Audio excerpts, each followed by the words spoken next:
Sejumlah kampung di Sabang melaksanakan pemotongan hewan kurban pada pagi tadi. Sebanyak 128 ekor sapi dan 38 ekor kambing disembelih pada Hari Raya Idul Adha kali ini. Hari ini Kota Sabang melaksanakan pemotongan kurban di sejumlah kampung. Kendati masih dalam kondisi pandemi, sejumlah kampung mengalami peningkatan jumlah hewan kurban.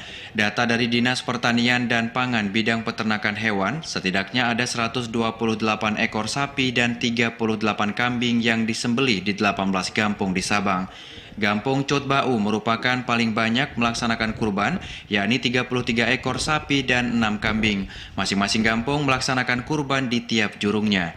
Panitia kurban Kampung Cotbau di Jurung Mulia, Marzuki menyebutkan ada peningkatan jumlah hewan kurban tahun ini meski masih dalam kondisi pandemi. Diharapkan hasil ini dapat meringankan warga yang terkena dampak pandemi. Alhamdulillah penyembelihan kurban untuk tahun ini di Jurung Mulia, Kampung Cotbau, jumlah sapi 11 ekor dan jumlah sapi kambing 4 ekor. Penerima fakir miskin berjumlah 273 orang. Sementara itu, Irwan Mahdi, tokoh pemuda Kampung Cotbau, mengapresiasi semangat gotong royong warga, terutama pemuda dalam melaksanakan kurban kali ini.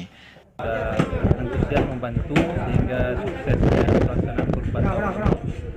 Dari panitia dan pemuda, alhamdulillah hari ini kita sudah mulai bekerja dari mulai selesai salat Idul Adha tadi. Dari 18 kampung di Sabang, diantaranya ada 3 kampung paling banyak menyembelih hewan kurban tahun ini, yakni Kampung Cotbau dengan 33 sapi dan 6 kambing, Kampung Kutaate 20 sapi dan 5 kambing, serta Kampung Imele dengan 15 ekor sapi dan 7 ekor kambing. Pembagian daging kurban dilakukan panitia pada siang hari kepada mereka yang berhak setelah diberitahukan lewat pengeras suara baik di Menasah maupun masjid setempat. Dari Sabang, Mahfud TVRI Aceh melaporkan.